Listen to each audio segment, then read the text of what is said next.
الحمد لله وكفى والصلاة والسلام على عباده الذين اصطفى لا سيما على سيد الأنبياء وخاتم الأنبياء والمرسلين سيدنا وإمامنا محمد صلى الله عليه وسلم وعلى آله وأصحابه أجمعين وعلى كل من تبعهم بإحسان إلى يوم الدين.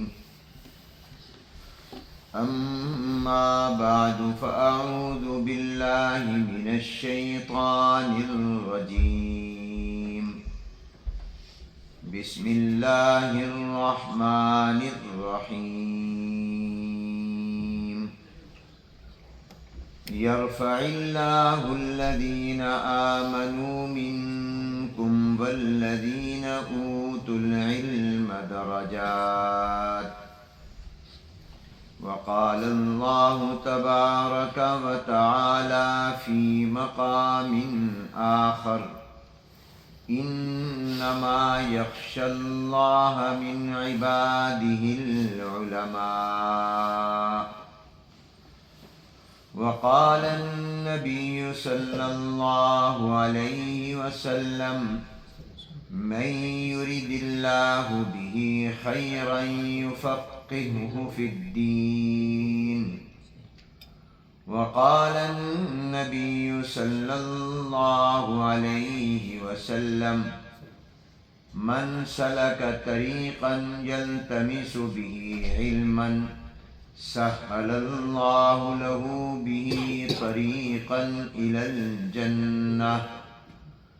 صدق الله العظيم وصدق رسوله النبي الكريم، ونحن على ذلك لمن الشاهدين والشاكرين، والحمد لله رب العالمين. قابل صد احترام واجب الاکرام حضرات علماء کرام، ارباب علم و دانش، اصحاب فکر و نظر، بزرگان محترم، برادران اسلام، السلام علیکم ورحمۃ اللہ وبرکاتہ۔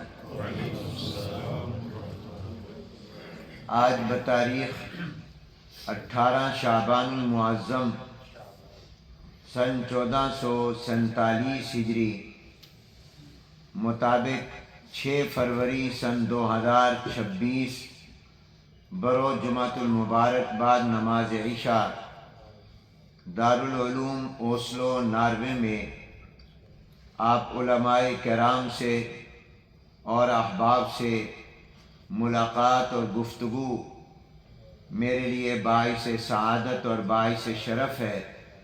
دعا ہے اللہ جل جلالہ اسے بخشش کا، مغفرت کا، اپنی رضا کا اور ہماری نجات کا ذریعہ اور سبب بھی بنا دے۔ صمیم قلب سے آپ سب حضرات کا شکر گزار ہوں کہ اپنی مصروفیات اور شدید سردی کے موسم اور برف باری کے باوجود آپ حضرات قریب اور دور سے اور اطراف و اکناف سے تشریف لائے۔ اللہ تعالی آپ کو اس کی بہترین جزا دارین میں نصیب فرمائے۔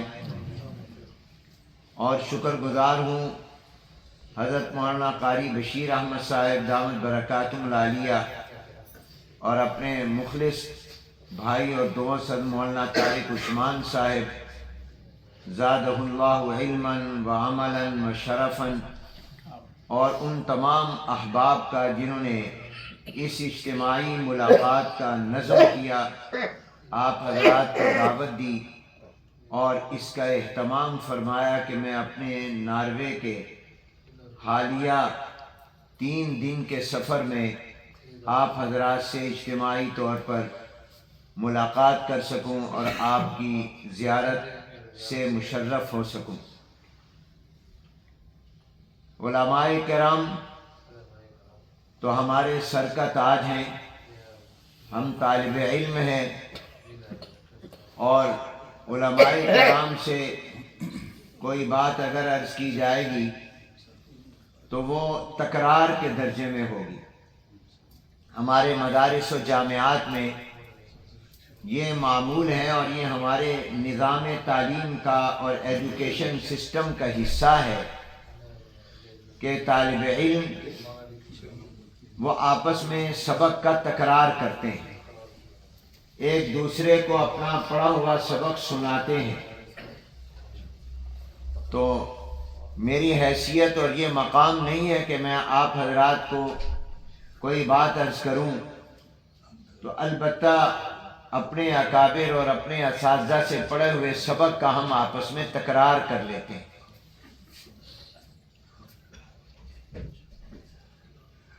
چنانچہ جو گزارشات عرض کر رہا ہوں وہ ایک طالب علم کی اپنے اساتذہ کے درجے اور علماء کی خدمت میں ہے۔ سب سے پہلی بات تو یہ ہے کہ اللہ جل جلالہ نے اپنے فضل و کرم سے قرآن و حدیث، شریعت، وحی الہی اور نبوت کے جو علوم آپ حضرات کو عطا کیے ہیں، یہی اصل میں علم ہے۔ دنیا کی چیزوں کا علم بھی اگرچہ وہ علم ہے، اور دنیا کی ان چیزوں کا علم جو انسان کے لیے ضروری ہے، ان کا علم حاصل کرنا اور ان چیزوں کا علم ہونا یہ بھی قابل تعریف ہے، محمود ہے۔ لیکن دین کا علم، قرآن و حدیث کا علم، شریعت کا اور اسلام کا علم، یہ صرف محمود نہیں، قابل تعریف ہی نہیں، بلکہ یہ مطلوب اور مقصود بھی ہے۔ دنیا کا علم سے منع نہیں کیا گیا، بشرطے کہ وہ علم انسان کی ضرورت کا ہو۔ خود قرآن کریم میں اللہ جل جلالہ نے آدم علیہ السلام کو جو علم عطا کیا اس کا ذکر فرمایا، وَعَلَّمَ آدَمَ الْأَسْمَاءَ كُلَّهَا۔ دنیا کی تمام چیزوں کے نام، ان کے صفات اور خاصیتوں کا علم اللہ نے آدم علیہ السلام کو دیا، اس لیے کہ جب دنیا میں رہنا ہے اور اللہ نے جنت سے بھیجا ہے اور ان کی اولاد کو بھی رہنا ہے، تو پھر دنیا کا علم بھی ضروری ہے۔ مفسرین فرماتے ہیں کہ یہاں مراد دنیا کی چیزوں کا علم ہے جو اللہ نے آدم علیہ السلام کو عطا کی۔ قرآن کریم میں حضرت نوح علیہ السلام کو ملنے والے علم کا ذکر ہے کہ اللہ نے ان کو یہ علم عطا کیا تھا کہ انہوں نے کشتی بنائی۔ اب کشتی بنانا یہ براہ راست کوئی دین کا علم یا حلال و حرام کا علم تو نہیں ہے، لیکن یہ علم اللہ نے اپنے پیغمبر اور آدم ثانی نوح علیہ السلام کو عطا کیا۔ معلوم ہوا کہ یہ علم جو ہے یہ بھی قابل تعریف ہے، تبھی تو اللہ نے نبی اور پیغمبر کو دیا۔ حضرت داؤد علیہ السلام کو اللہ نے لوہے کے نرم کرنے کا علم عطا کیا، لوہے کا علم عطا کر دیا، تو یہ علم بھی ضرورت کا علم تھا۔ اللہ نے اس کو قرآن کریم میں ذکر کیا کہ ہم نے داؤد علیہ السلام کو علم عطا کیا۔ حضرت سلیمان علیہ السلام کو اللہ نے بادشاہت دی، تو بادشاہت کیسے چلانی ہے، ریاست اور نظام مملکت کیسے چلانا ہے، اس کا علم اللہ نے ان کو عطا کیا تھا۔ معلوم ہوا کہ یہ علم بھی انسانی ضرورت ہے اور اللہ نے دیا ہے، قابل تعریف بھی ہے۔ حضرت یوسف علیہ السلام نے جب یہ فرمایا کہ مجھے آپ یہ خزانے کی حکومت مجھے دے دیں، اس کی وزارت مجھے دے دیں، اجعلنی علی خزائن الارض، تو فرمایا انی حفیظ علیم۔ اللہ نے ان کو معاشیات کا، اکانومی کا علم عطا کیا تھا، تبھی تو انہوں نے کہا کہ اجعلنی علی خزائن الارض، اور آگے فرما رہے انی حفیظ علیم، میں مالی امور کو جانتا ہوں، معاشی امور کو میں جانتا ہوں۔ یہ علم اللہ نے ان کو عطا کیا۔ حضرت یوسف علیہ السلام کو اللہ نے خوابوں کی تعبیر کا علم عطا کیا۔ معلوم ہوا کہ یہ علم بھی انسانی ضرورت ہے۔ تو یہ تمام علم چونکہ انسان کی ضرورت ہے، اس لحاظ سے یہ محمود ہے، قابل تعریف ہے، مگر یہ زندگی کا مقصد نہیں ہے،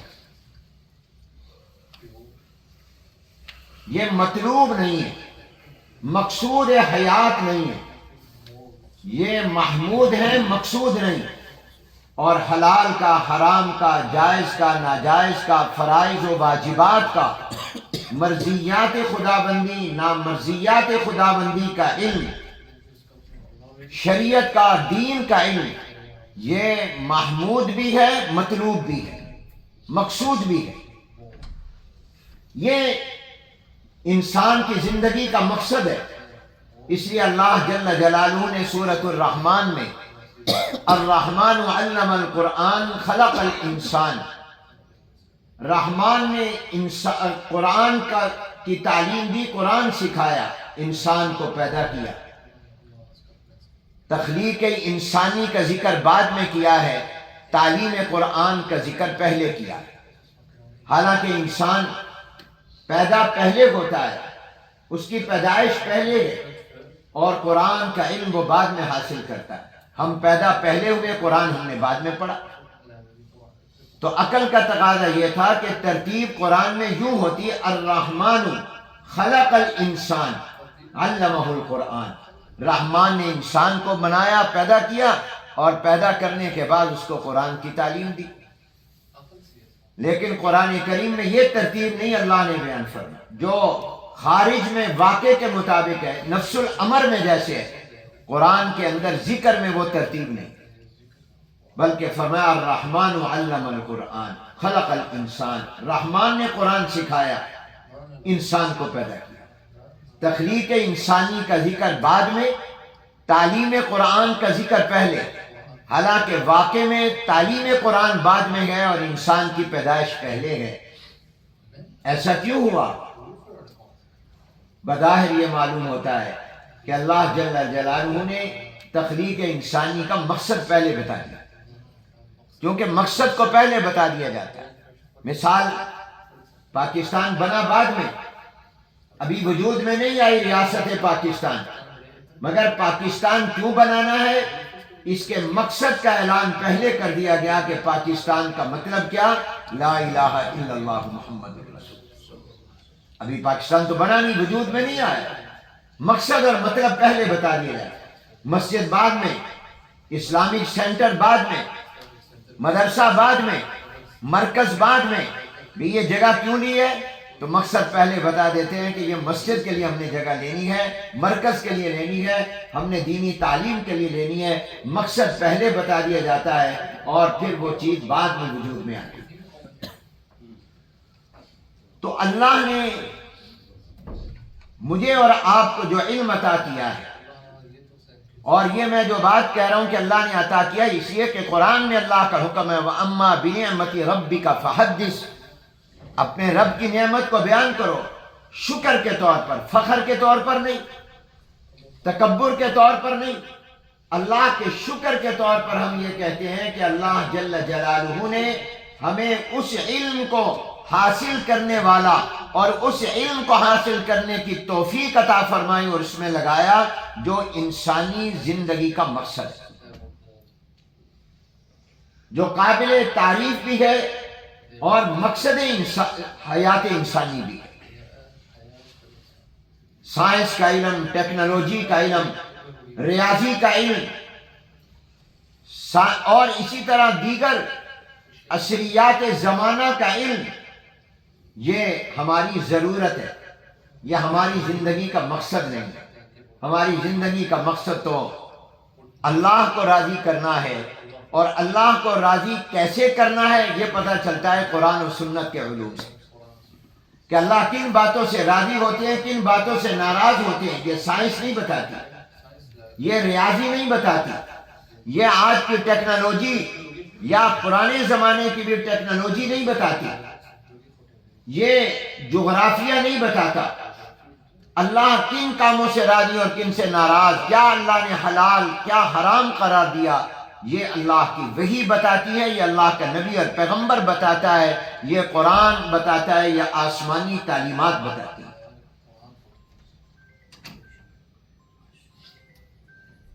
انسان کو اللہ نے ہدایت کے 4 درجے عطا کیے، کیونکہ اللہ نے انسان کو پیدا کرنے کے بعد یہ نہیں کہ اس کو اس طرح پر بے یار و مددگار چھوڑ دیا۔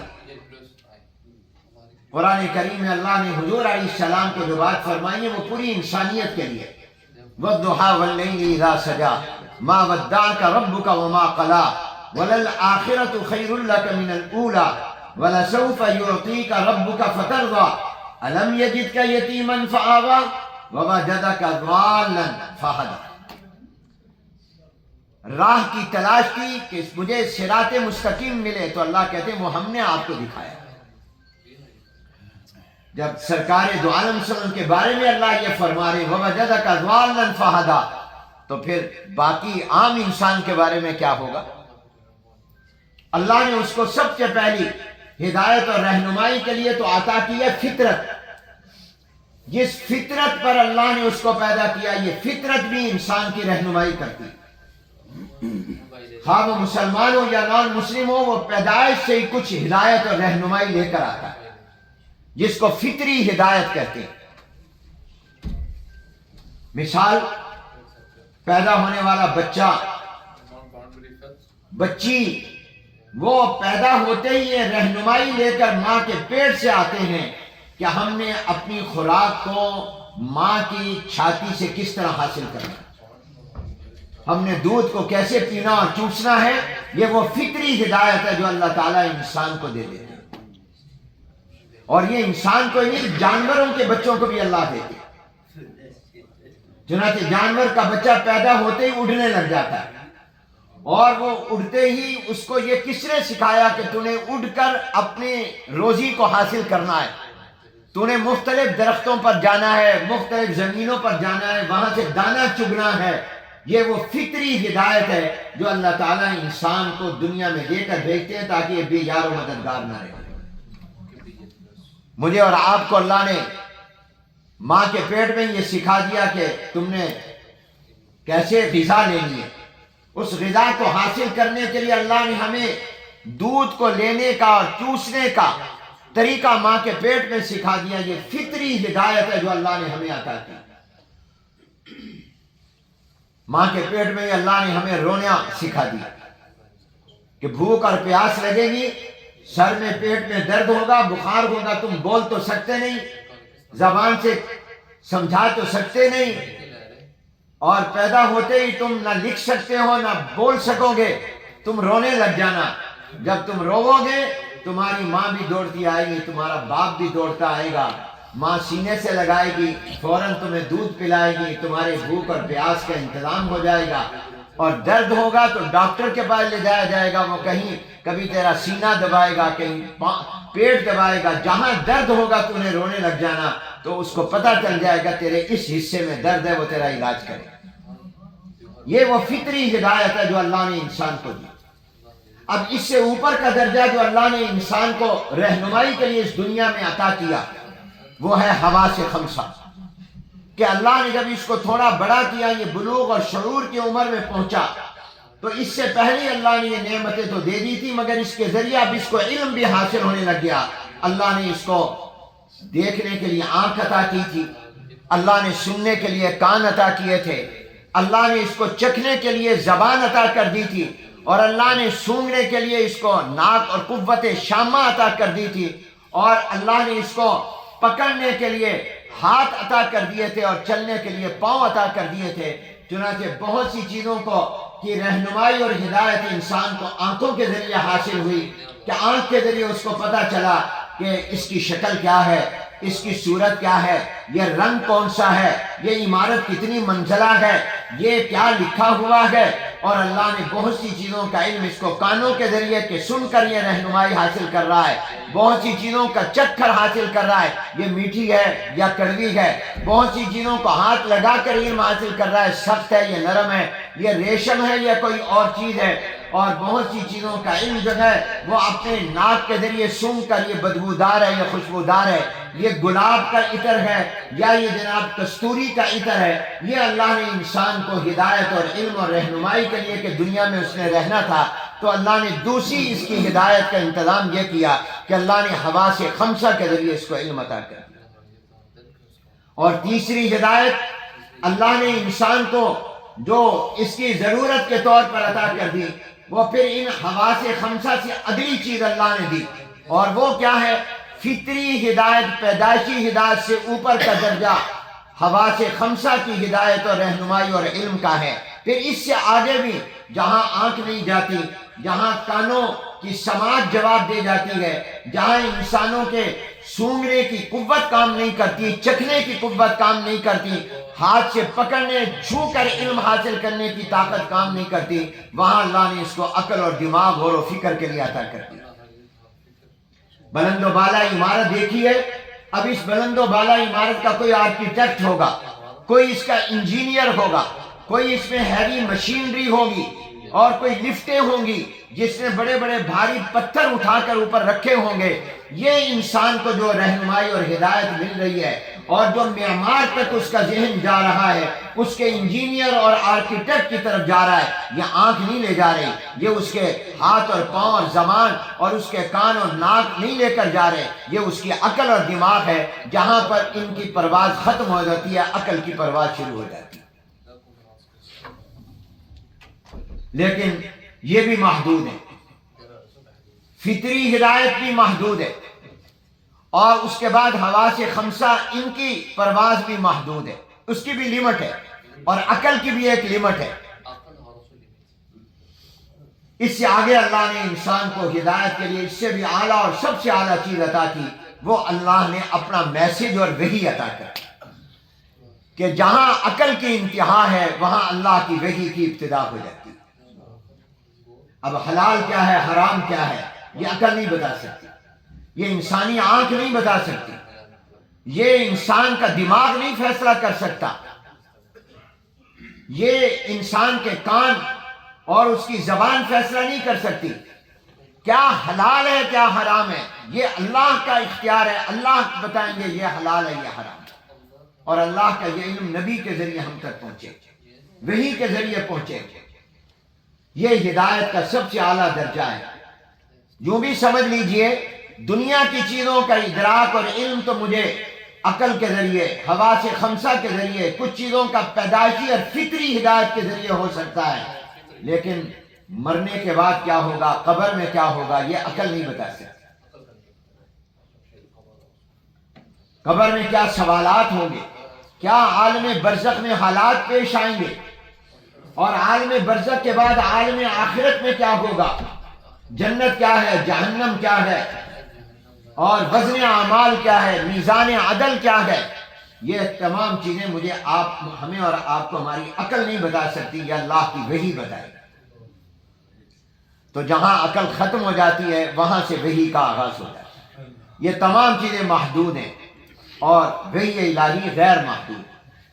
یہ تمام چیزیں جو ان میں غلطی لگتی ہے، اور وحی الہی میں کوئی غلطی نہیں ہو سکتی۔ لا یاتیہ الباطل من بین یدیہ ولا من خلفہ تنزیل من حکیم حمید۔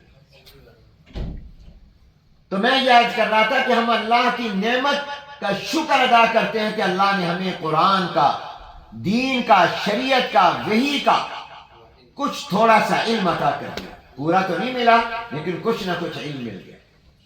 لہذا یہی اصل علم ہے، یہی علم انسان کی زندگی کا مقصد ہے، یہی مطلوب زندگی ہے، یہ محمود بھی ہے، قابل تعریف بھی ہے، اور مطلوب اور مقصود بھی ہے۔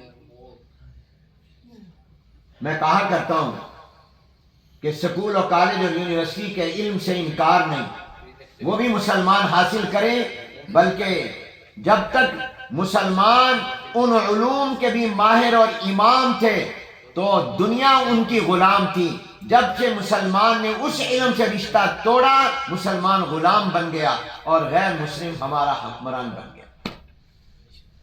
اس سائنس اور ٹیکنالوجی کا علم بھی حاصل کرو، وہ بھی انسانی ضرورت ہے. میڈیکل کا علم، سائنس کا علم، ریاضی کا علم وہ ہماری ضرورت ہے. لیکن دین کا علم چھوڑ کر نہیں، قربان کر کے نہیں، دین کا علم بھی ضرور حاصل کرو کیونکہ وہ ضرورت ہے اور دین کا علم مقصد ہے. اور ضرورت اور مقصد کی ایک عام فہم مثال عرض کیا کرتا ہوں کہ ہم جب گھر بناتے ہیں یا گھر لیتے ہیں رینٹ پر تو اس میں کچن بھی ہوتا ہے، ٹائلٹ بھی ہوتا ہے، باتھ روم بھی ہوتا ہے، اس میں بیڈ روم بھی ہوتا ہے.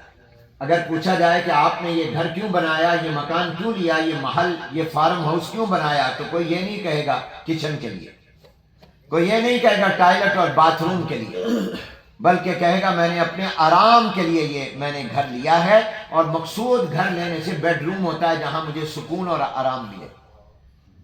تو بیڈ روم مقصود ہے، کچن ضرورت ہے، ٹائلٹ ضرورت ہے. اسی طرح پر سائنسی اور ٹیکنالوجی کے علوم یہ انسانی ضرورت ہے اور علم دین یہ انسان کی زندگی کا مقصد ہے. آج ہم نے مقصد کو ضرورت سے بھی نیچے نکال دیا. آج ہماری زندگیوں سے یہ مقصد جو علم تھا وہ نکل گیا اور ہمارا عمل بتا رہا ہے کہ ہم اپنے بچوں کو کیا بناتے ہیں اور کس چیز پر فخر کرتے ہیں. میرا بچہ ڈاکٹر بن گیا، مبارکباد. میرا بچہ سائنسدان بن گیا، میرا بچہ ماشاءاللہ ریاضی کا ماہر بن گیا، میرا بچہ انجینئر بن گیا، میرا بچہ کمپیوٹر میں ماسٹر کر گیا، مبارک ہو. لیکن کیا اس بچے کو قرآن کریم کا اتنا بھی علم ہے جو اس کی زندگی کے لیے ضروری ہے؟ کیا قرآن کریم وہ پڑھنے پر بھی قادر ہے؟ کیا وہ اپنے والد کا اور والدہ کا جنازہ بھی پڑھ سکتا ہے، پڑھا بھی سکتا ہے؟ کیا وہ قرآن کریم صحیح بھی پڑھ سکتا ہے؟ المیہ تو یہ ہے کہ ہمارے پاکستان کا وزیر داخلہ ہے اور سورہ اخلاص نہیں پڑھ سکتا. ایک دفعہ نہ پڑھ سکا، دوسری دفعہ نہ پڑھ سکا، تیسری دفعہ نہیں پڑھ سکا. قل هو اللہ احد اللہ الصمد لم یلد ولم یولد ولم یکن له کفوا احد. اور ہے وہ کون؟ وہ اسلامی جمہوریہ پاکستان کا وزیر داخلہ. میں اس وقت ملتان میں پریس کانفرنس کر رہا تھا تو ایک صحافی نے، کیونکہ آج کل تو فوراً بریکنگ نیوز آ جاتی ہے، تو مجھ سے کہا مولانا کیا تبصرہ کریں گے وزیر داخلہ کو کیبنٹ کے اندر سورہ اخلاص نہیں آئی، تو آپ کا کیا تبصرہ ہے؟ تو فوراً میری زبان سے اللہ نے نکلوایا، میں نے کہا وزیر داخلہ مدرسے میں داخلہ لے لیں. وزیر داخلہ مدرسے میں داخلہ لے لیں، ہم پورے اخلاص کے ساتھ بغیر فیس کے سورہ اخلاص سمیت پورا قرآن پڑھائیں گے. یہ بات کوئی ہنسنے کی نہیں ہے، حقیقت ہے، یہ المیہ ہے. جو اسلام کے نام پر ملک بنا اس کا وفاقی وزیر تعلیم یہ کہتا ہے کہ قرآن کریم کے 40 پارے. ٹی وی انٹرویو میں کہہ رہا ہے، بند کمرے میں نہیں کہہ رہا. وہ وزیر تعلیم جس نے قوم کا نصاب تعلیم، نظام تعلیم بنانا ہے، اور اس ملک کا وزیر تعلیم جو اسلام کے نام پر بنا، جس کی پارلیمنٹ کی پیشانی پر لکھا ہے لا الہ الا اللہ محمد الرسول اللہ، جہاں بیٹھنے والوں نے قرآن و سنت کے مطابق قانون بنانے، وہ کہتا ہے قرآن کریم کے 40 پارے. کیوں؟ ہم نے جو علم ہماری زندگی کا مقصد تھا ہم نے اس کو ضرورت بھی نہیں سمجھا، ہم نے اس کو ضرورت سے بھی نیچے نکال دیا. یاد رکھیے علم دین کے 2 درجے ہیں. ایک علم دین کے حاصل کرنے کا درجہ ہے فرض عین اور ایک ہے فرض کفایہ. دین کا ضروری اور لازمی اور بیسک علم حاصل کرنا جو انسان کے مسلمان بننے رہنے کے لیے ضروری ہے، یہ ہر مرد پر فرض ہے، ہر عورت پر فرض ہے، اس طرح فرض ہے جیسے نماز فرض ہے، اس طرح فرض ہے جیسے روزہ فرض ہے، اس طرح فرض ہے جیسے زکوٰۃ فرض ہے، اس طرح فرض ہے جیسے حج فرض ہے۔ دلیل سے بات کر رہا ہوں، علماء کا مجمع ان کے سامنے اس لیے عرض کر رہا ہوں، واللہ یہ نیت لے کر بیٹھا ہوں کہ میری کوئی غلطی ہوگی آپ میری اصلاح فرما دیں، تکرار سمجھ لیں یا استاد کو سبق سنانا سمجھ لیں۔ حضور علیہ السلام نے فرمایا، صحیح حدیث ہے، طلب العلم فریضۃ علی کل مسلم، حدیث علی کل مسلمین تک ہے، وہ مسلمہ نہیں ہے حدیث کے الفاظ، اگرچہ اس حکم میں عورت بھی شامل ہے۔ حضور علیہ السلام نے فرمایا علم کو حاصل کرنا ہر مسلمان مرد پر فرض ہے، اور یہ مرد پر بھی فرض ہے، عورت پر بھی فرض ہے۔ قرآن کریم میں کتنے مذکر کے سیغے ہیں مگر وہاں عورتیں بھی مراد ہیں، یہاں پر بھی عورت کو بھی یہ حکم ہے۔ اب حضور علیہ السلام کیا فرما رہے ہیں؟ فرض ہے۔ اب کوئی سوال یہ کر سکتا ہے کہ یہاں علم سے مراد تو مطلق علم ہے، حضور علیہ السلام نے دین کا علم تو نہیں فرمایا، آپ نے تو مطلقاً فرمایا علم حاصل کرنا، تو کوئی بھی علم ہو، سائنس کا ہو، ٹیکنالوجی کا ہو، ریاضی کا ہو، جغرافیہ کا ہو، لا کا ہو، میڈیکل کا ہو، آپ نے کیسے اپنی طرف سے یہ کہہ دیا کہ جناب علم سے مراد دین کا علم ہے اور یہ فرض ہے؟ نہیں، میں نہیں کہہ رہا، اسی حدیث مبارک میں قرینہ موجود ہے کہ یہاں لفظ علم سے مطلق مراد نہیں ہے، یہ الف لام عہد کا ہے، خاص علم مراد ہے، اور وہ علم دین کا علم مراد ہے۔ قرینہ کیا ہے؟ قرینہ ہے علی کل مسلم، حضور نے فرمایا ہر مسلمان پر۔ اور آپ جانتے ہیں کہ دنیا کی چیزوں کا علم اور سائنس کا، ٹیکنالوجی کا علم، یہ صرف مسلمان کی ضرورت نہیں، یہ نان مسلم کی بھی ضرورت ہے، یہ دونوں کی ضرورت ہے، مسلمان کی بھی اور غیر مسلم کی بھی۔ بلڈنگیں انہوں نے بھی بنانی ہے، موٹر وے بنانا ہے، جہاز بنانا ہے، بزنس کرنا ہے، کاروبار کرنا ہے، فیکٹریاں لگانی ہیں، کارخانے لگانے ہیں۔ اس لیے کہ مسلمان نے بھی تو بیمار ہونا ہے جیسے غیر مسلم نے بیمار ہونا ہے، اس کو بھی دوائیوں کا علم چاہیے، اس کو بھی امراض کا علم چاہیے، اس کو بھی موٹر وے چاہیے، اس کو بھی کارخانہ چاہیے، اس کو بھی پہننے کے لیے کپڑا چاہیے، کھانے پینے کا سامان۔ یہ مسلمان کی بھی ضرورت ہے، نان مسلم کی بھی ضرورت ہے۔ اگر یہاں حضور علیہ السلام کی مراد علم سے مطلق علم ہوتا تو آپ فرماتے طلب العلم فریضۃ علی کل انسان، ہر انسان پر علم حاصل کرنا فرض ہے۔ آپ نے علی کل مسلمین فرمایا، گویا بتا دیا کہ علم سے عام مراد نہیں ہے، وہ علم مراد ہے جو مسلمان کی ضرورت ہے۔ وہ علم جو مسلمان کی ضرورت ہے وہ دین کا علم ہے، وہ شریعت کا علم ہے، وہ حلال حرام کا علم ہے، وہ جائز اور ناجائز اور فرض اور واجب کا علم ہے، وہ معاد کا اور آخرت کا اور برزخ کا علم ہے۔ بات سے بات نکلی ہے، شے یذکر بالشے، میں عرض یہ کر رہا تھا کہ اللہ نے جو علم آپ کو عطا کیا، حقیقت میں علم یہی ہے، حقیقت میں یہی علم ہے۔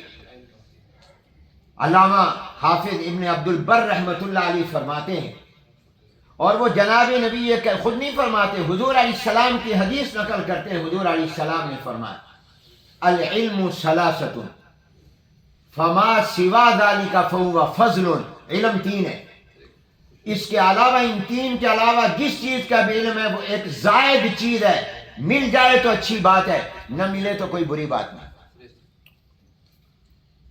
وہ تین علم کون سے؟ فرما آیت محکمۃ، قرآن کریم کی محکم آیات کا علم۔ نمبر دو فرما سنت قائمۃ اے ثابتۃ، حضور علیہ السلام کی وہ سنت جو حضور سے ثابت ہے۔ اور نمبر تین فرمایا وفریضۃ عادلۃ، اللہ نے کیا فرض کیے؟ فرائض، اپنے فریضے کا علم۔ یہ تین چیزوں کا علم اصل علم ہے، فما سوا ذلک فهو فضل، وہ زائد چیزیں مل جائے تو مل جائے۔ العلم ثلاثۃ، یہ حضور علیہ السلام کا فرمان ہے، آیت محکمۃ و سنت قائمۃ و فریضۃ عادلۃ۔ تو در حقیقت یہ علم ہے جو اللہ نے آپ کو عطا کیا، اسی علم کے فضیلت ہے۔ اور قرآن کریم میں اللہ نے فرمایا یرفع اللہ الذین آمنوا منکم والذین اوتوا العلم درجات، یہ آپ علماء کرام کا مقام ہے، ایمان والوں کا مقام ہے۔ اللہ نے فرمایا اللہ ایمان والوں کو اونچا کرتے رہتے ہیں، کرتے رہیں گے۔ پوری دنیا مل کر مسلمان اور مومن کو ذلیل کرنا چاہے نہیں کر سکتی، کیونکہ مومن کو اونچا اللہ کر رہے ہیں، بشرطے کہ مومن ہو۔ وَأَنْتُمُ الْأَعْلَوْنَ إِن كُنتُم مُؤْمِنِينَ، اللہ نے قید لگائی ہے، تم ہی غالب ہو اگر مومن ہو۔ ہم اگر حقیقی معنوں میں مومن بن جائے تو پھر عزت اور غلبہ اللہ فرما رہے ہیں تمہارے لیے۔ اور پھر ایمان والوں میں اللہ نے فرمایا میں علم والوں کو، یہ تخصیص بعد التعمیم ہے، والذین اوتوا العلم درجات۔ تو اس لحاظ سے اصل علم تو دین کا علم ہے، اور علم دین کا جن کو اللہ دے دے وہ علماء، ان کا بہت مقام ہے۔ اس لیے فرمایا گیا کہ ایک عالم کی عزت جو کر رہا ہے، ایک عالم کا احترام کرتا ہے تو وہ گویا علم کا احترام کر رہا ہے، اور علم کا احترام کرنے والا گویا اللہ کا احترام کر رہا ہے، کیونکہ علم اللہ کی صفت ہے۔ اور علم عالم کی توہین کرنے والا گویا دین کے علم کی توہین کر رہا ہے، انسلٹ کر رہا ہے، اور دین کے علم کی توہین کرنے والا گویا اللہ کی توہین کر رہا ہے۔ کیوں؟ اس لیے کہ علم اللہ تعالیٰ کی صفت ہے۔ من اہان العالم فقد اہان العلم، ومن اہان العلم فقد اہان اللہ تعالی، اس نے اللہ سبحانہ وتعالیٰ کی توہین کی۔ علماء کا احترام، علماء کی عزت، تمہیں ان سے لاکھ اختلاف ہو لیکن عالم کی توہین نہ کرو، یہ اس کے دینی علم کی توہین۔ یہ بات کہاں تک پہنچے؟ تو اللہ نے جو دولت دی وہ سب سے بڑی دولت اور نعمت ہے، اس کا سرا کہاں ملتا ہے؟ آپ نے میرے بیٹے سے سن لیا، اس کا سرا اللہ کے ساتھ اور حضور علیہ السلام کے ساتھ ملتا ہے۔ اور مقام بھی بلند ہے، تو جتنا اونچا مقام ہوتا ہے پھر اتنی بڑی ذمہ داریاں بھی ہوتی ہیں۔ یہ میں آپ سے بعد میں کہہ رہا ہوں، اپنے آپ کو پہلے خطاب کر رہا ہوں۔ حکیم الامت مجدد الملت والدین حضرت مولانا محمد اشرف علی تھانوی رحمۃ اللہ علیہ فرماتے ہیں کہ میں اپنے اندر جس چیز کی کمی محسوس کرتا ہوں میں اس پر واز کہنا شروع کر دیتا ہوں کہ یہ چیز بڑی اچھی ہے، اس پر عمل کرو۔ تو کیوں کہتا ہوں اور کیوں لوگوں کو متوجہ کرتا ہوں کہ کسی اور کو فائدہ تو بعد میں ہوگا، مجھے اپنے آپ کو پہلے فائدہ ہوتا ہے کہ اشرف علی جب یہ اتنی اچھی چیز ہے اور لوگوں سے کہہ رہا ہے اس پر عمل کرو تو خود کیوں نہیں کرتا؟ تو مجھے خود توفیق ہو جاتی ہے اس پر عمل کرنے۔ میں بھی واللہ باللہ تاللہ کہتا ہوں کہ جو گزارشات کر رہا ہوں آگے ذمہ داریوں کے حوالے سے، وہ میں آپ میرا مخاطب بعد میں ہے، میرا اپنا نفس پہلے مخاطب ہے، میں اس کو پہلے خطاب کر رہا ہوں۔ پہلی چیز ہماری ذمہ داری کیا ہے؟ ہماری سب سے بڑی اور پہلی ذمہ داری اپنے علم پر عمل ہے۔ اس لیے کہ قرآن و حدیث میں جس علم کی فضیلت آتی ہے کہ فرشتے پاؤں کے نیچے پر بچھاتے ہیں، شہید کے خون سے عالم کے قلم کی سیاہی زیادہ درجہ رکھتی ہے، اور عالم کی عابد پر فضیلت اس طرح جس طرح اللہ کی مخلوق پر فضیلت، یہ تمام فضیلتیں جو ہیں یہ اس علم والے کی ہے جس علم پر عمل ہوگا۔ جس علم پر عمل نہیں ہے اس کی کوئی فضیلت اور حیثیت نہیں، وہ حقیقت میں علم نہیں بلکہ جہالت ہے، اور وہ زیادہ خطرناک ہے۔ اس لیے کہ عام آدمی کا دین پر عمل نہ کرنا اتنا بڑا جرم نہیں جتنا جاننے والے کا علم نہ کرنا بڑا جرم ہے۔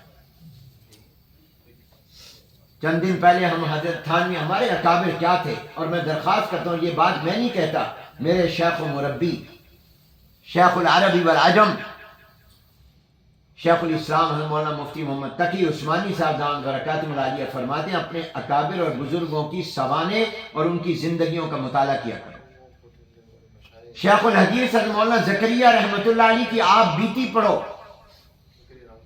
حضرت نانوتوی رحمۃ اللہ علیہ کے حالات اور سوانح پڑھو، تو پتہ چلے گا ہمارے اکابر اور اسلاف کیا تھے۔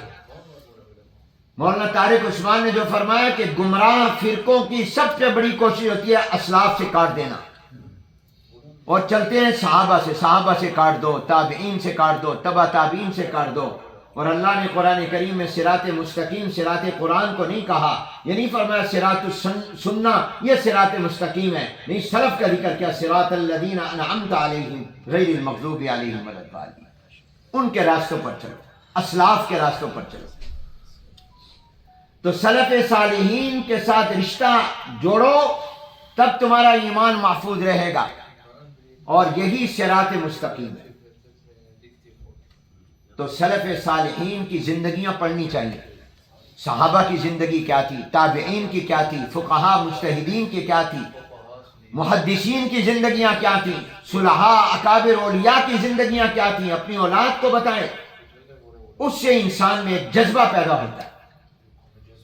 حضرت تھانوی رحمۃ اللہ علیہ کے ملفوظات میں چند دن پہلے ہم نے پڑھا، حضرت سے پوچھا گیا کہ حضرت قرآن کریم کا ایک حافظ ہو اور اس کو قرآن کریم یاد ہو اور قرآن کریم کو وہ بھلا دے، تو اس کے اوپر جو وعید اور اللہ کی ناراضگی آتی ہے، حدیثوں میں حضور نے فرمایا جو اللہ کے قرآن کو یاد کر کے بھلا دے گا وہ اللہ کے کلام سے بے نیاز، تو اللہ اس کو بھلا دے گا، اس سے بے نیاز ہو جائے گا۔ جو وعیدیں آتی ہیں یہ کس درجے کے قرآن کو بھلانے پر ہے؟ یہ سوال ہوا حضرت تھانوی رحمۃ اللہ علیہ کہ قرآن کا حافظ ہے، اس مجمع میں موجود تمام حافظ خاص طور پر توجہ سے سنیں کہ قرآن کا حافظ ہو، جب اس نے پڑھا تھا اس کو قرآن یاد تھا، بعد میں اس نے بھلا دیا، تو کس درجے کا قرآن بھول جائے تو اس کے اوپر وعید ہے۔ تو حضرت تھانوی رحمۃ اللہ علیہ نے فرمایا جس درجے کا یاد تھا اس درجے میں کمی آ گئی تو اس کے لیے اللہ کی ناراضگی کی وعید ہے۔ جب پڑھتا تھا پارے میں کوئی غلطی نہیں آتی تھی، اب غلطیاں آ رہی ہیں۔ جب پڑھتا تھا اتنا قرآن یاد کیا تھا کہ 10 پارے 15 پارے میں نہیں بھولتا تھا، اور اب ہر دوسری آیت میں بھول رہا ہے۔ فرمایا یہ قرآن کی ناقدری ہوگی، یہ قرآن کا ناقدرہ شمار ہوگا، اس نے قرآن کو اس درجے میں یاد نہیں رکھا جس درجے میں اس نے یاد کیا۔ اگر پڑھتے وقت میں پورے قرآن میں چند غلطیاں آتی تھیں، اب آپ نے اس درجے کا یاد نہیں رکھا، بھلا دیا، تو آپ پر اللہ کی ناراضگی اور وعید ہوگی۔ جس درجے میں یاد کیا تھا اس درجے کے اندر قرآن یاد رکھنا چاہیے۔ تو میں اس سے استنباط کرتا ہوں تو جس کا علم جس درجے کا ہوگا اس کا عمل بھی اسی درجے کا ہونا چاہیے۔ جس کا علم کم درجے کا ہے وہ کم چیزوں کا مکلف ہے، جس کا زیادہ علم ہے، جو صرف جائز ناجائز کو جانتا ہے، وہ تو اتنا عمل کر لے، اور جو اولا اور غیر اولا کو بھی جانتا ہے، جو بہتر اور غیر بہتر کو بھی جانتا اور سمجھتا ہے، جو مکروہات کو بھی جانتا ہے، تو اس کے لیے تو پھر صرف حرام سے بچنا نہیں ہے، مکروہ سے بچنا بھی ہے، کیونکہ اس کو علم ہے کہ یہ مکروہ ہے۔ تو پہلی چیز یہ ہے کہ اللہ نے جو علم عطا کیا، جس مسلمان کو جس درجے کا علم عطا کیا، جتنا علم دین کا ہے وہ مکلف اور پابند ہے اسے علم پر عمل کرنے کا۔ اب سب کو مسلمانوں کو پتا ہے سود حرام ہے، اب صرف مولوی تو سود سے نہیں بچے کہ مکلف بچنے کا، عام مسلمان بھی مکلف ہے کیونکہ اس کو بھی پتا ہے کہ سود حرام ہے، جھوٹ بولنا حرام ہے، عام مسلمان کو بھی پتا ہے، جب اس کا علم ہے اس پر عمل ہو۔ عام مسلمان کو بھی پتا ہے کہ شراب حرام ہے، تو اس کا وہ مکلف ہے کہ وہ شراب سے بچے۔ تو پہلی چیز یہ ہے کہ اللہ تعالی ہمیں آپ کو توفیق دے، ہم سب کو، کہ ہم اپنے آپ تو عمل کرنے والے، میں اپنے آپ سے کہہ رہا ہوں سب سے پہلی ذمہ داری عالم کی ہے اپنے علم پر عمل۔ دوسری ذمہ داری عالم کی کیا ہے؟ عمل کرانا۔ عام آدمی کا صرف یہ فرض ہے کہ وہ خود عمل کر لے، اگرچہ ایک درجے میں اس امت کا ہر فرد شخص داعی ہے، اس پر دعوت لازم ہے۔ کنتم خیر امت اخرجت للناس تأمرون بالمعروف وتنہون عن المنکر، ہر ایک پر دعوت لازم ہے، لیکن علماء پر زیادہ لازم ہے کیونکہ ان کے پاس علم دین کا زیادہ ہے۔ عمل کرانا۔ تیسری چیز جو میری اور آپ کی ذمہ داری ہے اور ہر صاحب علم کی ذمہ داری ہے کہ وہ جتنا علم اس کو حاصل ہوا ہے اپنے اس علم پر قناعت کر کے نہ بیٹھ جائے، اپنے علم کو بڑھاتا رہے، اپنے علم کو ترقی دیتا رہے۔ یہ زندگی بھر کا وظیفہ ہے، پیدا ہونے سے لے کر مرتے دم تک کا وظیفہ ہے۔ طلب العلم من المہد للحد، عام طور پر ہمارا تصور یہ ہوتا ہے کہ ہم نے دورہ حدیث پڑھ لیا، دورے سے فارغ ہو گئے، فاضل بن گئے، مدرسے سے سند لے لی، بس اب ہمیں علم حاصل کرنے کی ضرورت نہیں، اب ہم نے لوگوں کو علم دینا ہے، خود کوئی علم حاصل نہیں کرنا۔ حالانکہ انسان مرتے دم تک طالب علم رہتا ہے، طلب علم اس کی زندگی کا مشغلہ ہونا چاہیے۔ امام ابو یوسف رحمۃ اللہ علیہ کا آخری وقت ہے، مرض الوفات ہے، اس بیماری میں جس میں دنیا سے جانے والے آنے والے لوگ حالات آتے ہیں، بیمار پرسی کے لیے آ رہے ہیں، اور امام ابو یوسف جواب میں پوچھتے ہیں یہ بتاؤ بھی حاجی کے لیے حج کے اندر جا کر جب وہ شیطان کو کنکریاں مارتا ہے تو اس کے لیے کنکریاں مارنا پیدل چلتے ہوئے افضل ہے یا سواری پر سوار ہو کر مارنا افضل ہے؟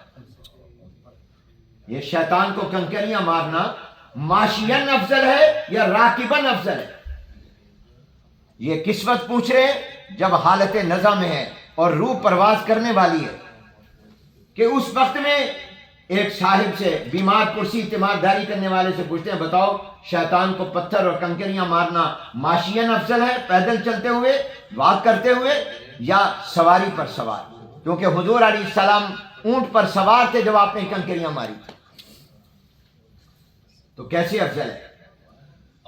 جواب مسئلے کا بتا دوں کہ اگرچہ اب تو وہاں مجبوری ہمارے اختیار میں نہیں، اب کہاں سواریوں پر، اب تو پیدل ہی مارتے ہیں، لیکن جب تک اجازت ہوتی تھی کہ سواریوں پر گاڑیوں میں بھی جاتے ہوئے مار لو، اب تو مجمع ہی بہت ہوتا ہے، وہاں تو پیدل چلنا ہی مشکل ہوتا ہے، چاہے جائے کہ سواری پر ہو۔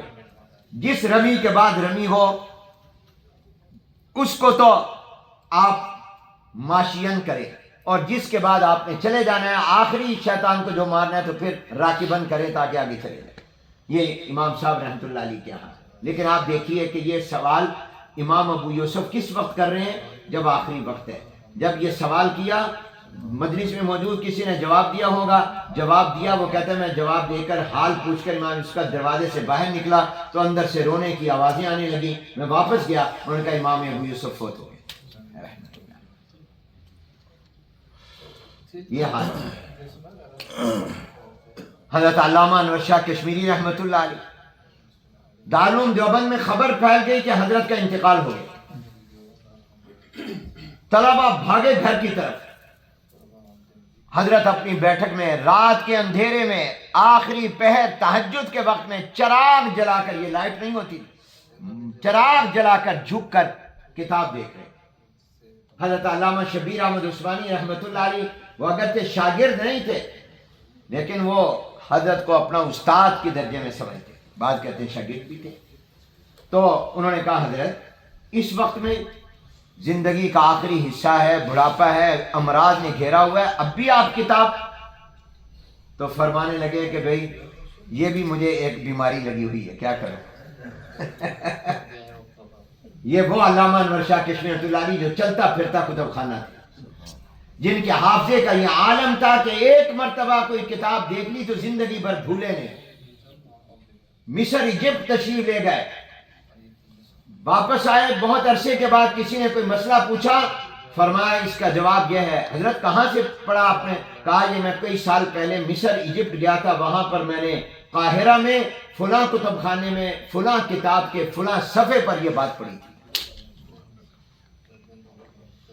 کتنے ہمارے ایسے اکابر ہیں جو دنیا سے اس طرح پر گئے ہیں کہ وہ فتویٰ لکھ رہے تھے اور یا کتاب کا مطالعہ کر رہے تھے، جب روح پرواز کی اور روح جسم سے نکلی تو وہ کاغذ اور قلم اور وہ کتاب ان کے سینے پر گری۔ طلب العلم من المہدی للہ۔ تیسری چیز میں نے عرض کی کہ ہمیں اپنا علم کے ساتھ رشتہ ہمیشہ قائم رکھنا چاہیے، مطالعہ کرتے رہیں، اسٹڈی کرتے رہیں، کہیں سے کوئی مل جائے اس کو سنیں، اس کو عار محسوس نہ کریں۔ کتاب العلم امام بخاری رحمۃ اللہ علیہ کا، وہ تو علماء کو پڑھنا چاہیے۔ میں کہا کرتا ہوں ساتھیوں کو کہ دورے کے بعد، عالم بننے کے بعد کتاب العلم پڑھو بخاری شریف کی، پھر پتہ چلے گا امام بخاری کیا فرمائے۔ اس میں امام بخاری رحمۃ اللہ علیہ نے ایک باب قائم کیا، باب الاختباطی فی العلم والحکمہ، اور اس میں سیدنا عمر بن خطاب رضی اللہ عنہ کا ارشاد نقل کیا کہ عمر بن خطاب رضی اللہ عنہ فرماتے ہیں تفقہوا قبل ان تسودوا، فرماتے ہیں دین کی سمجھ حاصل کر لو سردار اور حاکم اور کسی منصب اور ذمہ داری کو حاصل کرنے سے پہلے ذمہ داری آئے گی، امام بنو گے، خطیب بنو گے، مفتی بنو گے، مدرس بنو گے، رہنما بنو گے، مگر اس سے پہلے دین کی سمجھ حاصل کر لو۔ یہ سیدنا فاروق اعظم رضی اللہ عنہ فرماتے تفقہو، صرف علم حاصل نہیں کرو، دین کی سمجھ حاصل کرو، سمجھ الگ چیز ہے۔ فرمایا تفقہو قبل ان تسودوا، بڑا بننے سے پہلے، ذمہ داری لینے سے پہلے، منصب پر آنے سے پہلے دین کی سمجھ حاصل کر لو۔ کیوں؟ شرح اس کی وجہ یہ بیان فرماتے ہیں، کئی وجہ بیان کرتے ہیں۔ فرمایا عمر رضی اللہ عنہ کے اس فرمان کی وجہ اور تشریح میں یہ بعد میں تو یہ کہا کہ اس لیے فرمایا کہ جب تم کسی منصب اور ذمہ داری پر آ جاؤ گے، مصروف ہو جاؤ گے، پھر وقت نہیں ملے گا تمہیں علم حاصل کرنے کا، پہلے علم حاصل کر لو۔ جب کوئی ذمہ داری آ گئی تو پھر اس ذمہ داری کے ادا کرنے میں مشغول ہو جاؤ۔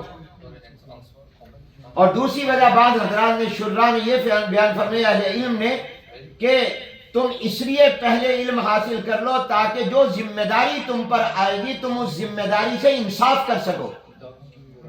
اگر تمہارے پاس علم ہوگا تو پھر ہی صحیح نماز پڑھاؤ گے، ورنہ اپنی نماز بھی خراب کرو گے، مقتدیوں کی نماز بھی خراب کرو گے۔ قرآن غلط پڑھو گے، اپنا بھی نماز خراب کرو گے، دوسروں کی نماز بھی خراب کرو گے، گمراہ بھی ہوگے، گمراہ کرو گے بھی، مسئلے غلط بتاؤ گے۔ پہلے دین کی سمجھ حاصل کرو تاکہ تم اپنی ذمہ داریوں کے ساتھ انصاف کر سکو۔ اور تیسرا مطلب بعض حضرات نے یہ بیان کیا کہ اصل میں حضرت عمر رضی اللہ عنہ کے فرمان کا مطلب یہ ہے کہ تم پہلے علم حاصل کر لو، دین کی سمجھ حاصل کر لو، تاکہ تم اگر قاضی بنو، جج بنو، مفتی بنو اور تم کچھ بھی کسی منصب پر ذمہ داری پر آ جاؤ، کسی علاقے کے گورنر بن جاؤ، وزیر بن جاؤ، تو تمہارے عہدے کی وجہ سے لوگ تمہارے اوپر رشک نہ کریں، تمہارے علم کی وجہ سے رشک کریں، کیونکہ منصب اور عہدہ قابل رشک نہیں ہے، علم قابل رشک ہے۔ اس لیے دین کا علم حاصل، سمجھ حاصل کریں۔ اور امام بخاری نے آگے طرح لگایا، آگے جملہ لگایا وَبَعْدَ أَن تُسَوَّدُوا۔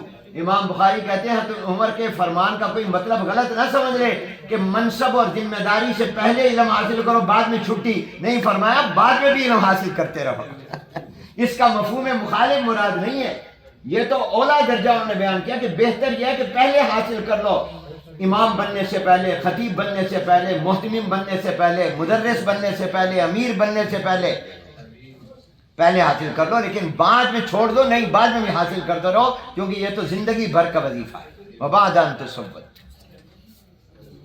تو علم پر عمل کرنا، عمل کرانا، اپنے علم کو بڑھاتے رہنا، ترقی دیتے رہنا، اس میں دن بدن اضافہ ہوتا رہے، کیونکہ اس میں کوئی حد نہیں آتی کہ یہاں پر آ کر جناب نبی کریم صلی اللہ علیہ وسلم سے زیادہ اللہ کی مخلوق میں کوئی عالم ہو سکتا ہے؟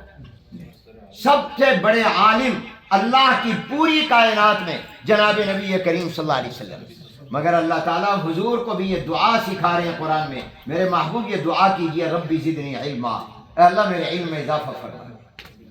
وہ ہستی جس کے پاس اولین و آخرین کا علم ہے، جو اپنی بعثت کا مقصد ہی معلم ہونا بتا رہے ہیں، انما بعثت معلما، جس نے عالم ارواح میں بھی الست بربکم کے جواب کی رہنمائی کی کہ میں اللہ آپ کیوں نہیں ہمارے رب ہیں، جو عالم ارواح کے بھی استاد ہیں، جو نبیوں کے بھی استاد ہیں، ان کو بھی اللہ فرما رہے ہیں کہ میرے محبوب پیغمبر علم کی حد نہیں ہے، اس لیے دعا مانگو اللہ میرے علم میں اور اضافہ کر، ربی زدنی علما، ربی زدنی علما۔ تو میں اور آپ کیا ہیں؟ اور چوتھی چیز جو بات عرض کریں وہ یہ کہ جو اللہ نے علم آپ کو دیا ہے، جو دولت دی ہے، اس کو اپنے تک محدود نہ رکھیں، اس کو آگے پہنچانا اور پھیلانا، اس علم کو بھی آگے پھیلانا یہ لازم ہے۔ چنانچہ امام بخاری رحمۃ اللہ علیہ نے کتاب العلم میں اس کے ایک باب میں ربیعۃ الرائے رحمۃ اللہ علیہ کا بڑا پیارا قول نقل کیا ہے۔ ان کا نام ربیعہ ہے، یہ بڑے محدث مشہور فقیہ ہیں، امام مالک رحمۃ اللہ علیہ کے استاد ہیں، اور الرائے ان کا لقب ہے۔ اس زمانے میں رائے یہ ایک قابل تعریف لقب اور اعزاز ہوتا تھا، اور یہ ان کو کہا جاتا تھا جو حضور علیہ السلام کی احادیث پہ تحقیق کرتے تھے، جو صاحب الرائے اور صاحب الرائے ہوا کرتے تھے۔ یہ نہیں کہ قرآن و حدیث کو چھوڑ کر رائے پر عمل کرنے والے، یہ مطلب نہیں ہے۔ یہ ربیعۃ الرائے امام مالک رحمۃ اللہ علیہ کے استاد ہیں، محدث ہیں اور فقیہ ہیں. کیا پیارا جملہ فرماتے ہیں، امام بخاری رحمۃ اللہ نے اس کو نقل کیا ہے. فرماتے ہیں لا ينبغي لأحد عنده شيء من العلم ان يضيع نفسه. جس کو اللہ نے تھوڑا سا بھی علم عطا کیا ہے اس کے لیے یہ جائز اور مناسب نہیں کہ وہ اپنے آپ کو ضائع کرے. اب اپنے آپ کو ضائع کرنے کا کیا مطلب ہے؟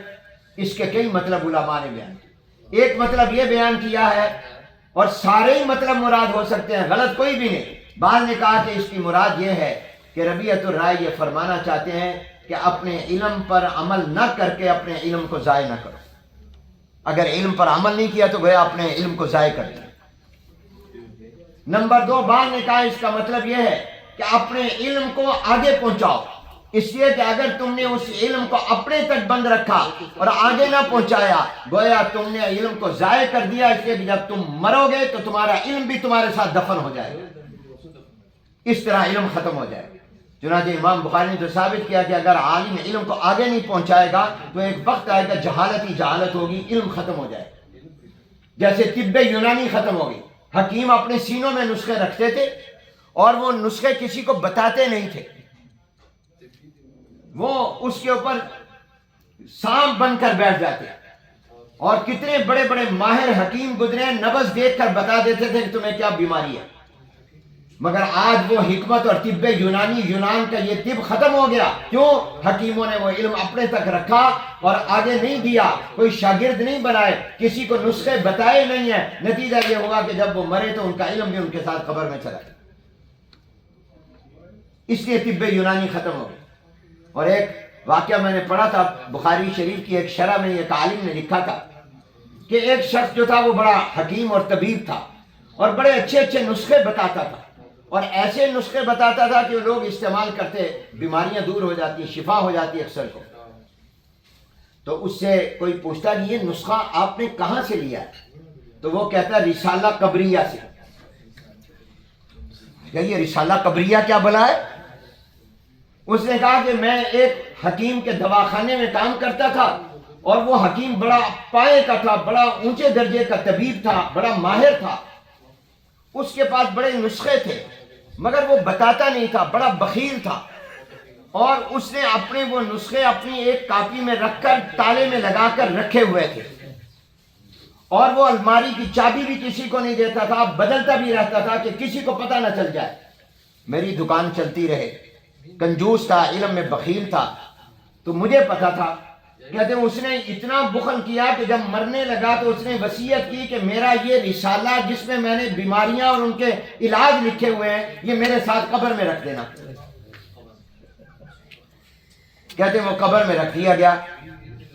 لوگوں کو پتہ نہیں تھا، یہ اس نے بس اتنا کہا یہ رسالہ میرا وہاں رکھ دینا. پتہ نہیں تھا کہ اس میں کیا، مجھے پتا تھا کہ اس میں کیا ہے. چنانچہ اس کے ساتھ قبر میں رکھ دیا گیا. میں نے اس کی قبر کو جا کے اکیلے میں کھولا اور کھول کر میں نے وہ رسالہ نکال لیا. میں نے اس کو پڑھا. اب میں لوگوں کو جب کوئی نسخہ بتاتا ہوں اور وہ پوچھتے ہیں یہ کہاں سے تمہیں ملا تو میں کہتا ہوں رسالہ قبریہ سے ملا. تو ایسے بھی کنجوس اور بخیل گزرے ہیں، وہ علم ختم ہو گیا. تو اس لیے فرمایا ربیعۃ الرائے رحمۃ اللہ علیہ لا ينبغي لأحد عنده شيء من العلم ان يضيع نفسه. اپنے علم کو آگے پہنچاؤ، پھیلاؤ، علم میں بخل نہ کرو. تمہارا آگے پہنچانے سے علم ضائع کم نہیں ہوگا، بڑھے گا. یہی تو مال اور علم کا فرق ہے. مال دینے سے کم ہوتا ہے، علم دینے سے بڑھتا ہے. دو گے وہ سوال کرے گا، تم اس کا بھی مطالعہ کرو، تمہارا علم بھی ترقی کرے گا. جس کو دو گے وہ آگے پہنچائے. تو اس لیے اس علم کو آگے پہنچائے. اور تیسرا معنی ربیعۃ الرائے رحمۃ اللہ علیہ کے اس مقولے کا یہ بھی کیا گیا ہے کہ علم کو ضائع کرنا اور اپنے آپ کو ضائع کرنا یہ ہے کہ ناقدروں کو علم دو. جن کے اندر قدر ہی نہیں ہے ان کے آگے علم، یہ تو بھینس کے آگے بانسری بجانے والی بات ہے. اس لیے کہ سونے کی قدر سونے والے کو ہوتی ہے، زرگر کو ہوتی ہے. ہر ایک کو نہیں پتا ہوتا کہ اس سکے کی کرنسی کی کیا قیمت ہے. تو اپنا علم دو مگر ان کو دو جن کے جو قدردان ہیں. اور بعض نے یہ مطلب بھی بیان کیا ہے ربیعۃ الرائے رحمۃ اللہ علیہ کے اس ارشاد اور فرمان کا کہ اپنے اس علم کو مال و دولت کا ذریعہ نہ بناؤ. یہ نہ کرو کہ میں اس علم کے ذریعے مال کماؤں. علم کو مال کا ذریعہ نہ بناؤ، خدمت کا ذریعہ بناؤ. اور ایک یہ بھی ہے کہ اس علم کو بادشاہوں اور حکمرانوں کے دروازوں پر مت لے جاؤ. جس کو آنا ہے وہ خود تمہارے پاس آئے. پیاسا کنویں کے پاس آتا ہے، کنواں پیاسے کے پاس نہیں جاتا. اس علم کی قدر کرو، اس کا احترام کرو. اس کی عزت کا تقاضا یہ ہے کہ لوگوں کے گھروں میں مت پہنچاؤ، ان کو کہو یہاں آؤ. اور آخری بات یہ عرض کرتا ہوں، وقت زیادہ لے لیا، بس آپ کی توجہ سے اللہ نے دل میں باتیں ڈالی اور میں نے عرض کرنی معافی چاہتا ہوں. میں نے آپ کا وقت زیادہ لے لیا اور پھر آپ تو اہل علم ہیں. یہ سب باتیں میں نے اپنے لیے کی. اور آخری بات یہ کہ عالم کی یہ بھی ذمہ داری ہے کہ اس کے علم کا جہاں ایک سرا سرچشمے سے ملے، مدینہ طیبہ سے ملے. ہمارا مرکز مدینہ منورہ ہے، ہمارے علوم کا، ہمارے ایمان کا، ہمارے تمام حکمتوں کا. تو اس کا ایک علم کا سرا زمانے کے تقاضوں سے ہو کہ اس کے پاس قرآن و حدیث کا علم بھی ہو، زمانے کے حالات کا علم بھی ہو کہ آج کے دور کا تقاضا کیا ہے، آج کے دور کے چیلنجز کیا ہیں، ان کا ادراک پہلے ہو، پھر اس کا تدارک ہو. جب تک ادراک نہیں ہوگا تدارک نہیں ہو سکتا. جب میں ایک چیز کو جانتا اور سمجھتا نہیں کہ آج میرا نوجوان کیا سوچ رہا ہے، آج میرا نوجوان ڈپریشن کا شکار کیوں ہے، آج کا نوجوان مایوسی کا شکار کیوں ہے، آج کا نوجوان اللہ سے دور کیوں جا رہا ہے، وہ الحاد اور ارتداد کی طرف کیوں جا رہا ہے، آج کے دور کے چیلنجز کیا ہیں. جب تک میں اس چیلنجز کو جانتا نہیں ہوں گا میں اس کا علاج نہیں کر سکوں گا. ادراک پہلے ہوگا تو تدارک بعد میں ہوگا. ان چیلنجز کو سمجھنا، ان حالات کو سمجھنا. حتیٰ کہ یہ مقولہ بھی آپ نے پڑھا ہے اور سنا ہے کہ ایک دور میں یہ بھی اہل علم نے فرمایا تھا جس کو مسائل کا علم نہیں ہے وہ کاروبار نہ کرے. پہلے کاروبار کے مسائل سیکھے، پہلے اس کو ادراک ہو پھر وہ کام کرے. تو آج کے عصر حاضر کے تقاضے کیا ہیں، آج کے چیلنجز کیا ہیں، یہ بھی سمجھنا اور اس کے لیے اقدام کرنا بھی علماء کی ذمہ داری ہے. اس لیے کہ علماء کا وجود متعدی ہے، یہ لازمی نہیں ہے. چنانچہ ایک عربی کے مختصر مقولے میں بڑی جاندار بات کہی، اذا قام العالم قام العالم. جب ایک عالم ربانی کھڑا ہو جائے تو وہ پورا عالم کھڑا کر لیتا ہے. مولانا الیاس رحمۃ اللہ علیہ نے پوری کائنات کو نہیں اٹھا لیا، دنیا کو نہیں اٹھا لیا، اللہ کی رضا کے لیے کام. اذا قام العالم قام العالم. جب عالم کھڑا ہوتا ہے تو عالم کھڑا ہو جاتا ہے. میں ختم کرتا ہوں. اور اذا نام العالم نام العالم. جب عالم سو جائے تو پھر جہان سو جاتا ہے. اس لیے کہا گیا اذا مات العالم مات العالم. جب عالم مر جائے تو عالم مر جاتا ہے. وآخر دعوانا الحمدللہ. معافی چاہتا ہوں، میں نے گستاخی کی، آپ حضرات کی بے ادبی کی اور بہت سی باتیں ایسی کہہ دیں جو شاید مجھے نہیں کہنی چاہیے تھی، لیکن وہ میں نے آپ کے لیے بعد میں اپنے لیے پہلے کہی ہیں. اللہ قبول فرمائے. الحمدللہ رب العالمین والصلاة والسلام علی سید الانبیاء والمرسلین اللہم انت السلام. یہ بات میں بتانا بھول گیا کہ الحمدللہ خیر المدارس کا تو آپ نے ذکر سنا، جس کو 98 سال ہو گئے ہیں، 100 سال ہونے والے ہیں. 2 سال کے بعد خیر المدارس جو میرے دادا استاد العلماء حضرت مولانا خیر محمد صاحب جلندری رحمۃ اللہ علیہ نے، جو حکیم الامت مجدد الملت والدین مولانا اشرف علی تھانوی رحمۃ اللہ علیہ کے خلیفہ اجل تھے، انہوں نے 1349 ہجری میں جالندھر میں خیر المدارس قائم کیا تھا. اب 1447 ہے، 1449 ہجری میں اس کو 100 سال ہو گئے. میں آپ کو ابھی سے 2 سال پہلے دعوت دے رہا ہوں کہ 100 سال پورا ہونے پر ہم 100 سالہ اجتماع کر رہے ہیں. اس میں آپ حضرات سارے مدعو ہیں، آپ نے وہاں آنا ہے انشاءاللہ. ارادہ تو کر لو، جیسے تبلیغ والے کہتے ہیں ہم بھی تشکیل کر لیں. بھائیو دوستو ارادہ تو کر لو، ابھی سے ثواب ملنا شروع ہو جائے. آپ سب نے آنا، میں اس کی دعوت دے رہا ہوں. وفاق المدارس جس کا میں خادم ہوں وہ بھی خیر المدارس میں بنا تھا، میرے دادا اس کے بانیوں میں ہیں، اور خیر المدارس میں ہی اس کا پہلا اجلاس ہوا تھا. 1956 میں خیرنگر کی شورا میں یہ مشورہ ہوا تھا. 1959 میں خیر المدارس میں وفاق المدارس بنا تھا. آج یہ پاکستان کا نہیں، عالم اسلام میں دینی تعلیم کا اور مدارس جامعات کا سب سے بڑا نیٹ ورک ہے، سب سے بڑی تنظیم ہے الحمدللہ، سب سے پرانی بھی اور سب سے بڑی بھی۔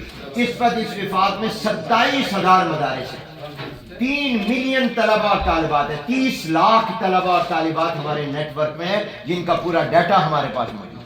اور ابھی جو سالانہ امتحان ہوئے 6,60,000 طلبہ کا ہم نے بیک وقت امتحان لیا، جن میں بچوں سے بھی بڑھ رہی ہیں ماشاءاللہ دینی تعلیم میں۔ 1,16,000 قرآن کا حافظ ہمارے مدرسوں نے ایک سال میں تیار کیا، 1,16,000 قرآن کا حافظ، اور 45,000 دورے سے فارغ ہوئے، جس میں 2 گنا سے زیادہ تعداد بچیوں کی جو عالمہ بنی۔ یہ وہ ہمارے اکابر ہیں جنہوں نے علم کے لیے مراکز، یہ ہیں ہمارے بزرگ جنہوں نے یہ دین کے سرچشمے قائم کیے، اور آج پوری دنیا میں اس کا فیض پہنچ رہا ہے۔ الحمدللہ رب العالمین، والصلاة والسلام على سید الانبیاء والمرسلین، اللہم انت السلام ومنک السلام وإلیک یرجع السلام، تبارکت ربنا وتعالیت یا ذا الجلال والاکرام، رب اغفر وارحم وانت خیر الراحمین، واعف عنا واغفر لنا وارحمنا، انت مولانا فانصرنا على القوم الکافرین۔ اے اللہ اس اجتماع کو اپنی بارگاہ میں قبول فرما لیجیے، اس کو ہماری بخشش کا ذریعہ بنا دیجیے۔ اے اللہ ان علماء کرام کی برکات مجلس کی ہم سب کو نصیب فرما دیجیے۔ اے اللہ ان سے اور ہم سب سے دین کا کام لے لیجیے۔ اے اللہ ہمارے علم کو ہمارے لیے نافع بنا دیجیے، امت کے لیے نافع بنا دیجیے، ہمیں علم پر عمل کرنے والا بنا دیجیے، اس علم پر عمل کرانے والا بنا دیجیے۔ اے اللہ اپنے اس علم میں اضافے اور ترقی کی ہمیں توفیق عطا فرما دیجیے، اس علم سے ہمارا رشتہ دائمی کر دیجیے، اور اے اللہ ہمیں مرتے دم تک طالب علم بنا دیجیے۔ اور اے اللہ آج کے دور کے تقاضوں کو اور سمجھنے کی اور اس کے ادراک کی توفیق عطا فرما، اور پھر اس کے تدارک کی بھی توفیق عطا فرما۔ اے اللہ ہم سب کو نور علم عطا فرما، روح علم عطا فرما، کمال علم عطا فرما۔ اے اللہ اس دارالعلوم کو قبول فرما، ان تمام علماء کی زندگیوں میں، ان کی عمر میں، علم میں برکت عطا فرما، ان کو بافیض بھی بنا، باکیف بھی بنا۔ اے اللہ دنیا اور آخرت کی ہر خیر سے مالا مال فرما، ہر شر سے محفوظ فرما۔ ربنا تقبل منا انك انت السميع العليم وتب علينا انك انت التواب الرحيم، وصلى الله تعالى على خير خلقه محمد وعلى اله وصحبه اجمعين برحمتك يا رب۔